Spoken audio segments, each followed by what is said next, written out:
Okay, so we're switching gears now. In-center dialysis is no longer working.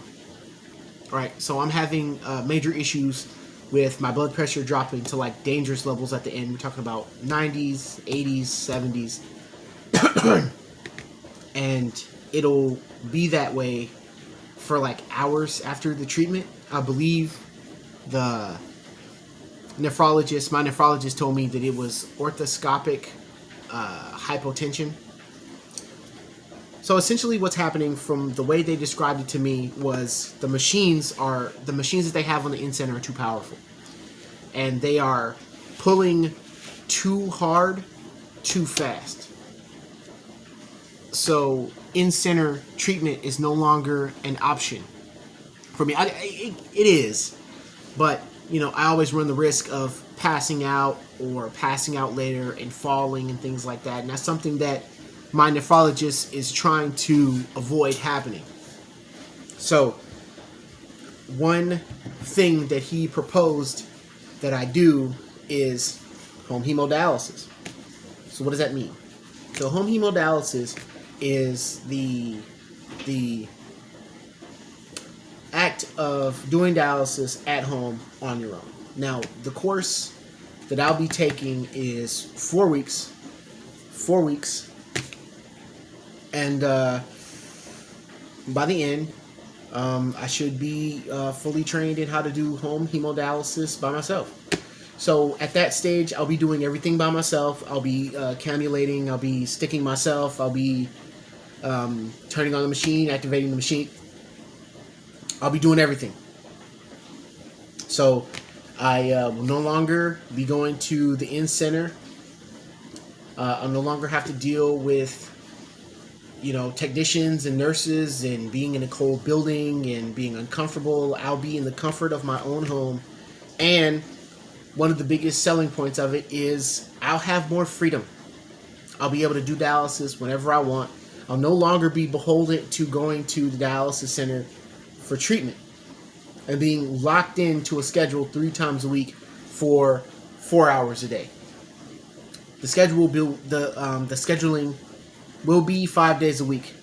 That's the drawback. But it'll be significantly less time than it would if I was an in-center. Which is a plus for me, because then that gives me the opportunity to be able to exercise more and enjoy doing the things that I like to do more frequently. I'm an avid gamer. I build models. I do, my martial arts training. I'll be able to go do that. But the biggest thing is that I will feel better. And that is what I've been told. But we'll have to see. I spoke to a home dialysis coordinator, and they gave me the full rundown of everything that involves home hemodialysis. The machine is not stationary. You can pick it up, you can move it places, you can go on vacation, you can take it with you, you can do all that stuff. And the shipments takes up half as much space as PD, which I have done. Now the PD did not work. The PD catheters stopped working, and it left me in a pretty bad situation, pretty bad space. And after that, I told myself that I would never go back to PD. So if home hemodialysis doesn't work, that's my only option, but I can't go back to PD, given how bad it was. And with PD, peritoneal dialysis, there's a lot more restrictions. So if I can help it, I will not go back to that, ever, if I can help it. But home hemo seems very promising. It seems very promising. But we'll see. I tried it before. I've tried doing, training similar to that with peritoneal dialysis, and it went fine enough. It went fine enough. But we'll see. We'll see. But I'd be lying to you if I said that I wasn't looking forward to, all the additional freedom and feeling better. The idea is that the orthoscopic hypotension will stop if I am on a machine that is slower and has less pressure, but I do it over more days. So as opposed to 4 hours, it'll be maybe 2.5. And that's good. One of the hardest things about going to the in-center is sitting in that cold building for 4 hours. Essentially by yourself, because, staff doesn't really engage you unless you fit their requirements of what makes them comfortable, which completely goes against, their what their training would suggest that they're supposed to do. Right? So I'll be in a more comfortable environment with less stress. I don't have to stress with driving down to a center and the stress of feeling bad after every treatment. Now, the hypotension and my blood pressure dropping, it's a every treatment recurrence now. Like, it's every time. And it's wearing on me. And it's just, I get anxious every time I have to come into the center because I know it's going to happen again. I know I'm going to feel bad again. And I just don't want to feel bad anymore. I don't want to feel any worse than I already feel. And it's not their fault. It's not my fault. It's something that, once again, was completely out of my control. It's just something that happens to patients. Sometimes, to some patients, not all of them. Some patients can go through dialysis for years and years and years and never run into this problem. But everybody's different. And in my case, this happened to me. And I find it very fitting that, like, okay, this happens. Like, of course it happens. Like, it's me, so of course this is gonna happen. But I wish that I would have come to this conclusion of doing home hemo before. Because admittedly, I was gun shy about trying to do home again because of how badly PD went. PD went spectacularly bad. It went horribly wrong. And I was trepidatious about that. For a long time, I was like, if I go back to trying to do home, it's just going to go wrong again, just like it did with PD. But now, I have no choice. It's either this or just keep going through this for years and years and years, because I feel like I'm not going to get a call from the transplant centers for a number of years now. So the least I could do is make myself comfortable. It's the least I could do. So we're going to try this, me and my family, because there may come a time where they may need to help me. I might be incapacitated. Something might happen and I might need the assistance. So, me and my family, we're going to do this and we're going to see where this takes me. I want to feel better so badly. And if I can't get a kidney at any reasonable amount of time, at the very least, I can feel better. At the very least. And that's all I want, really. Dialysis is not ideal.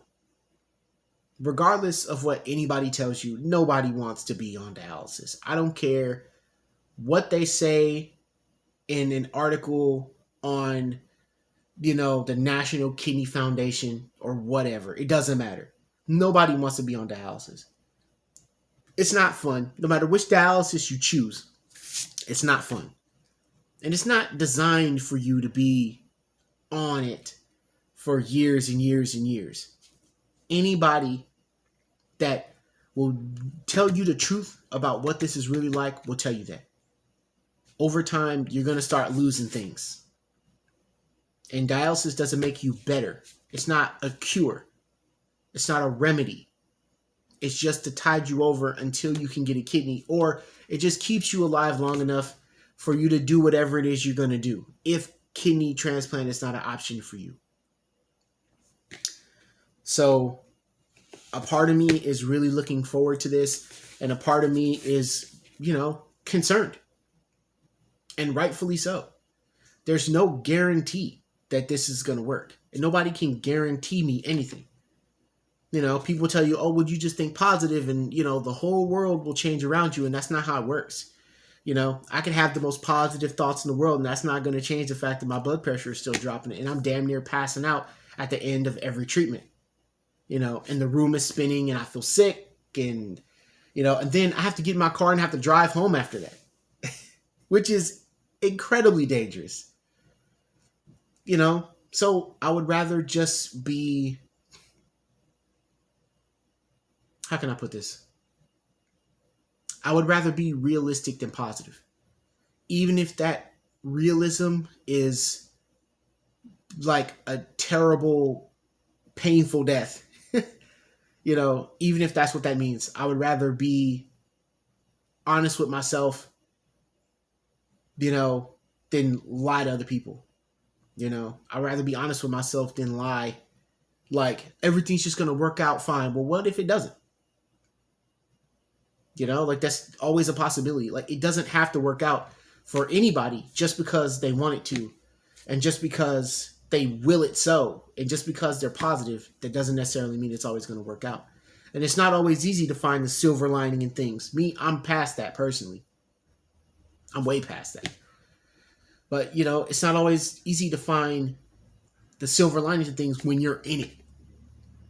When you have something as bad as kidney disease. And kidney disease is a bad disease. It's a bad chronic illness that does kill people. People do die from that. And it's like, well, if it's not cancer, nobody cares.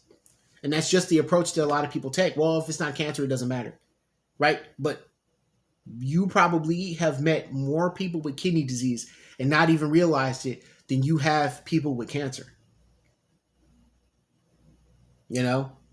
And then, the only solution to their problem, if that's an option for them, is to throw them on a kidney transplant list for a couple of decades and then hope that they live long enough to get a kidney, or hope that they're well enough after 5 or 6 years, or sometimes 10, 15 years, that they're well enough to get a kidney. And that's a huge amount of responsibility.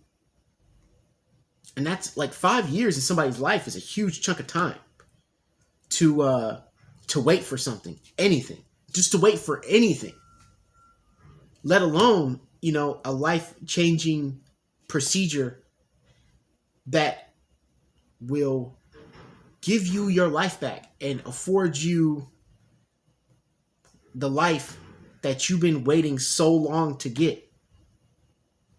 And I get that, people just think that I'm just some complainer. I'm just some guy just yelling at the clouds about how much I hate dialysis, man. But like 4 years prior to this, there was like a 4-year, series of events that took place before I even got to this point. And this is where I'm at. Like, this is where I ended up. To me, it feels like everything's just come full circle. Like, I am right back where I was, when I was in that chair in the cancer center. 5 hours there, 5 hours here. Once again, I'm sitting in another center.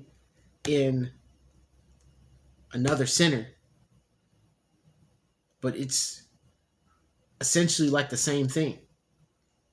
Granted, chemo was terrible, but with chemo, there was a beginning, there was a middle, and there was an end to that. There was always an end. There was always something to look forward to, of like, once I get past like these, 20-something, treatments, these 30-something treatments, or however many it was, I can't remember how many it was. But once I get past these treatments, I'm good. And then, like, I'm done. And then I can just go back to, once I heal and once I recover, I can just go back to doing the same things I was doing before. That's what I thought was going to happen with the HLH. And that did not happen. I went through all of that, and then, I felt bad for a while, And then I got kidney disease. And that's how I went. And it's just been like this tiring, arduous process ever since. You know, and then I tried the home hemo to make it better, and that didn't work. And then I went to the in-center. And then, whereas I may not have cared very much for, you know, the mentality of the staff all the time, you know, I was doing it. I wasn't happy about it, but I was doing it. And now that's no longer working. So, you know, dialysis, it's not fun. It's not fun for anybody. You know, there's this idea that, you know, like, I'm just waiting for, you know, the clowns and the streamers and the balloons to come out, but like, that's not happening. You know, and I hope that I'm not like saying this stuff over again that I've said in the previous videos, because like, once I put these videos out, like, I don't remember anything that I say in any of these videos unless I watch it back. You know, but it kind of feels like with this, and I'm only speaking for myself, but it always kind of feels like you're always waiting for the second shoe to drop. You know, you're waiting just for that next thing. You know, you're not, it's either you're waiting for the next bad thing to happen, or you're waiting for a kidney transplant center to call you. You know, and it's torture, man. It's torture just waiting around for like this committee and this computer to like decide whether or not you get a kidney. It's torturous waiting for that. You know, it's not fun when, you know, your life is essentially on hold and people will try to tell you that nothing's changed, and that's not true. And most of the people that say that aren't going through this. You can't do not nearly the same amount of stuff as you did before. And that's just fact. So circling back around to, you know, the beginning of this video, I want this to work. You know, when I talk about this, you know, especially to people in especially to people in the transplant center or the dialysis center, you know, for those of who actually give a shit what I have to say. There's this idea that I'm just this miserable prick that just hates everything. And that's not true. I'm not a miserable prick. I just want things to work. I just want everything to go smoothly. And isn't that the same thing for everybody? Even if you don't have kidney disease, don't you want just everything to just go smoothly in your life? Nobody wants to fight against adversity. Like, nobody wants to have it hard. Everyone wants it to just go smoothly. Everybody just wants to have a smooth, you know, life transition. Things are positive. Things are good. Nobody wants stuff to go bad to make them stronger. Nobody wants to go through adversity to make them better people. You know what I mean? Like, nobody wants to go through that. You know, and kudos to anybody that takes that approach. But I didn't need that. And I've said that multiple times before. Like, I didn't need this to make me a better person. Like, I was okay the way I was. You know, but I want this to work. I do want this to work.